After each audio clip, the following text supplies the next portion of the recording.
गठबंधन को बढ़ाना चाहते हो। आपके मन में ऐसी कल्पना है कि गठबंधन बड़ा करेंगे तो शायद मोदी जी के खिलाफ चुनाव जीत जाएंगे। भाई और 2-3 लोगों को ढूंढ लाओ, जितने हो सके इतना इकट्ठा कर लो, अगले प्रधानमंत्री नरेंद्र मोदी जी ही बनेंगे। साल 2024 के लोकसभा चुनाव में जहां भारतीय जनता पार्टी और इंडिया गठबंधन के बीच एक कड़ी टक्कर होने की पूरी संभावना है। एक तरफ बीजेपी ने खुद की वापसी और दूसरी तरफ इंडिया गठबंधन बीजेपी को रोकने में खुद को सक्षम बता रहा है।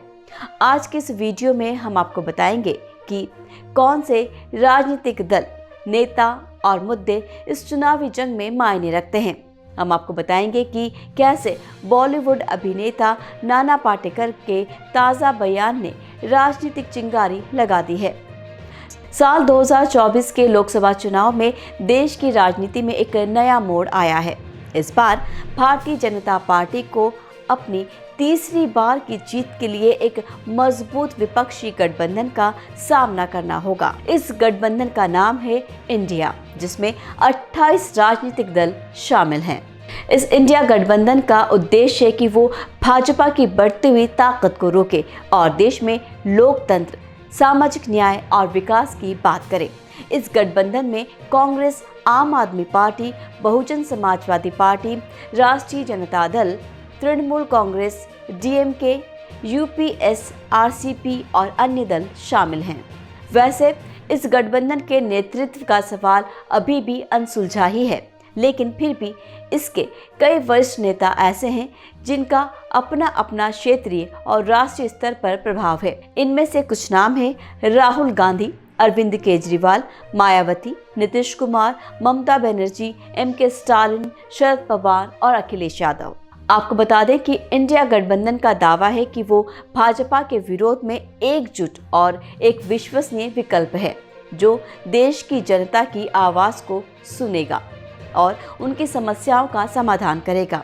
इस गठबंधन ने भाजपा को देश की असली तस्वीर से दूर झूठ, भ्रष्टाचार, तानाशाही, धर्मांधता, अर्थव्यवस्था की बर्बादी, किसानों की मौत, युवाओं की बेरोजगारी, महिलाओं की सुरक्षा, अल्पसंख्यकों के अधिकार, राज्यों की आत्मनिर्भरता और देश की आंतरिक और बाहरी सुरक्षा के मुद्दे से भटकाने का आरोप लगाया है। वहीं दूसरी तरफ भाजपा का कहना है कि वो देश की एकता, अखंडता, समृद्धि, शांति और विकास के लिए काम कर रही है और इसके लिए प्रधानमंत्री नरेंद्र मोदी का नेतृत्व अनिवार्य है। भाजपा ने अपने पिछले 2 कार्यकालों में जो भी काम किए हैं, उनके ही नाम पर अपनी जीत का दावा किया है और उनके आगे लक्ष्यों का भी खुलासा किया है। भाजपा ने अपनी नीतियों और योजनाओं के जरिए देश के हर वर्ग, क्षेत्र और व्यक्ति का सम्मान और समर्थन करने का संकल्प लिया है। हाल ही में भाजपा के पक्ष में बॉलीवुड अभिनेता नाना पाटेकर ने एक बयान दिया है, जिसमें उन्होंने कहा है कि भाजपा 375 से अधिक सीटें जीतकर लौटेगी। उन्होंने कहा कि भाजपा के अलावा देश में कोई विकल्प नहीं है और उन्होंने प्रधानमंत्री नरेंद्र मोदी के नेतृत्व में हुए कामों को सराहा है।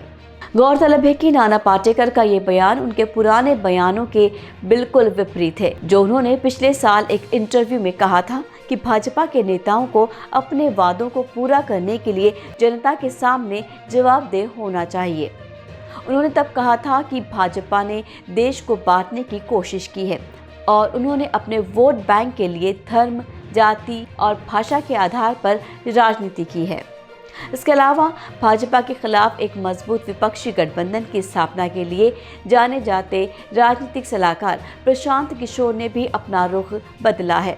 उन्होंने हाल ही में कहा है कि भाजपा को साल 2024 में चुनाव में फायदा होगा, क्योंकि वो राजस्थान, मध्य प्रदेश और छत्तीसगढ़ में विधानसभा चुनाव में जीत हासिल कर चुकी है। आगे प्रशांत किशोर ने कहा कि भाजपा को इन राज्यों में जीत से मनोवैज्ञानिक लाभ मिलेगा, लेकिन इसका मतलब ये नहीं कि वो लोकसभा चुनाव में भी जीतेगी। उन्होंने कहा कि भाजपा पहले से ही इंडिया गठबंधन से आगे थी और अभी भी वैसी ही स्थिति में है।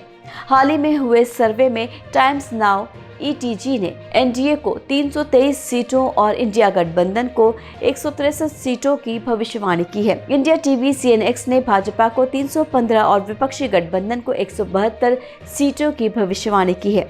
अंत में हम भी ये कह सकते हैं कि साल 2024 के लोकसभा चुनाव में देश की जनता को एक बहुत ही मुश्किल फैसला करना होगा कि वो किस गठबंधन को अपना भरोसा दे। एक तरफ भाजपा ने अपने विकास और सुरक्षा के नारे से अपने कार्यकाल का हिसाब देने का दावा किया है, दूसरी तरफ इंडिया गठबंधन ने भाजपा की नीतियों और कार्यों की आलोचना करते हुए देश के लिए एक वैकल्पिक दृष्टिकोण पेश किया है।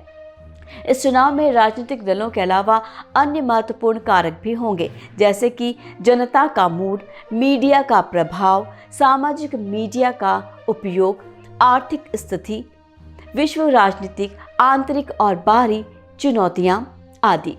इन सब का चुनाव पर क्या प्रभाव पड़ेगा ये कहना मुश्किल है, लेकिन यह निश्चित है कि ये चुनाव देश के भविष्य को निर्धारित करने में महत्वपूर्ण भूमिका जरूर निभाएगा।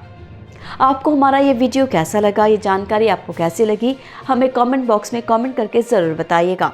ऐसी ही और वीडियोस के लिए एयर न्यूज़ को लाइक करें, शेयर करें और सब्सक्राइब करना ना भूलें। फिर मिलेंगे आपसे अगले वीडियो में। दीजिए विदा, नमस्कार।